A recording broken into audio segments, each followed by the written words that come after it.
So I will be speaking for the positive or the affirmative side on this debate, and that is that America should repeal the combat exclusion principle. Firstly, the negative asserted that there are lower standards for women than there are for men. However, the negative fails to address the fact that double standards are already currently in use for other factors, such as age. Rod Powers in the Army Physical Fitness Test, or the APFT, from United States Military Information, stated that the passing requirements for men ages 17 to 21 are 42 push-ups, 53 sit-ups, and a 2-mile run completed in 15 minutes 54 seconds. For men of ages 37 to 41, the requirements are 34 push-ups, 38 sit-ups, and a 2-mile run at a completion time of 18 minutes and 18 seconds. Now, these standards are clearly lowered for age, so there's not really a conflict of interest in the fact that it would be lowered for women. It's just the fact that everyone has their own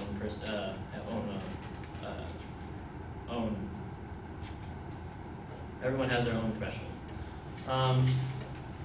In addition to that, women are able to perform in combat situations. Anna Maureen, the writer of Christian Science Monitors, reported that General Peter Chiarelli, the Army's Vice Chief of Staff, acknowledged that this Wednesday, when asked whether women should be allowed to serve in combat, he said, "We have women in combat today," he said.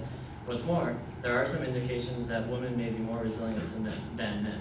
In addition to this, Elizabeth Freeberg, a writer for Victory Sustained, in an article in 2009, stated that despite the policy, referring to the combat exclusion policy, many of the more than 180,000 American women who are deployed in Afghanistan or Iraq have already served in combat. In 2007, two female combat medics of the 41st Brigade combat team patrolled with Afghan National Army soldiers received the combat medic badges for work under fire. Now, if women were truly not capable of fighting as well as men, the point is they already are. The negative also claimed that women have a negative effect on society's response to how women view the death of a woman. However, that's not entirely true. People do not really respond any differently to the deaths of women killed in combat. According to Kirsta Donaldson, in an article in 2005 called "Is It Time for G.I. Jane?", she reported that U.S. Representative Heather Wilson served as an Air Force officer in the 1980s and is quoted as saying that there have been casualties, men and women, and we grieve for them. But I think we have gotten beyond the point where losing a daughter is somehow worse than losing a son. In addition to this, Lieutenant Lizette Alvarez and G.I. Jane Briggs, the combat barrier of the New York Times writer in 2009, reported that analysts say that despite long-standing fears about how the public would react to women coming home in coffins, Americans have responded to their deaths and injuries no different than those of male casualties. Now, this shows really the attitudes that are shifting in America. The fact is, there was at one time a value that women shouldn't be allowed to serve in combat. However, today that's not really being shown as true. The negative also claimed that many problems have result as a result of integration.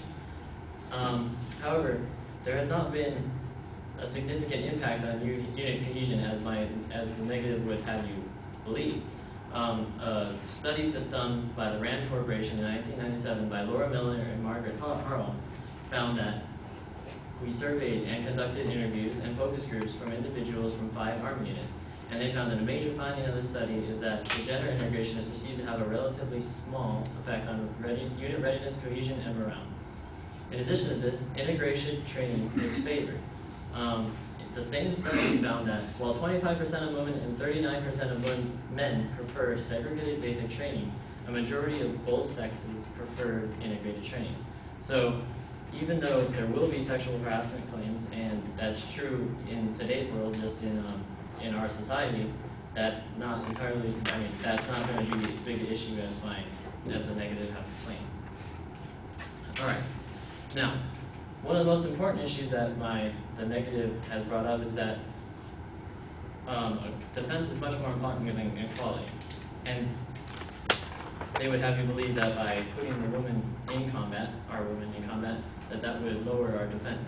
However, the function of the military, or the purpose of the military, is to defend one's nation's ideals, one of which is the core American quality core American ideal of equality. According to the U.S. Department State of Principles of Democracy from America.gov, the military is a democracy. The military in a democracy exists to protect the nation and the freedoms of its people. Its loyalty is to the larger ideals of the nation, to the rule of law, and to the principle of democracy itself. Now, so really, our military exists to serve society, and so if it's not actually following what society believes, it's really, actually a negative impact. And also, the idea of defense and equality are not inherently incompatible. Elizabeth Freeberg, writing for Victory Sustained in 2009, reported that Chief Warrant Officer Lori Hill provides suppressive fire for troops on the ground while successfully piloting her Kiowa helicopter in Iraq, even after her helicopter was hit by a rocket-propelled grenade and received heavy machine gun fire. Now, I'm sure these troops on the ground were quite glad that their female soldiers were able to provide their assistance. If what my opponent said is true about women being in combat, then this example really wouldn't exist. Now, the negative side claimed that women are not physically as capable as men. And while they are not physically strong, that doesn't mean they are not as physically capable as men. And in an article in the New York Times by Lizette Alvarez, he found that, Michael A. Grauman, a retired lieutenant colonel, was quoted saying that not only could the woman handle it, but in the same way as males. I would go out on patrols every single day with my battalion, and he's referring to 30 women who he took in the Rashid district of Baghdad, a very dangerous area at the time. And he was quoted as saying, "I saw it with my own eyes. I had full trust and confidence in their abilities." In addition, because women don't have the same strength doesn't mean they don't have the same aspects for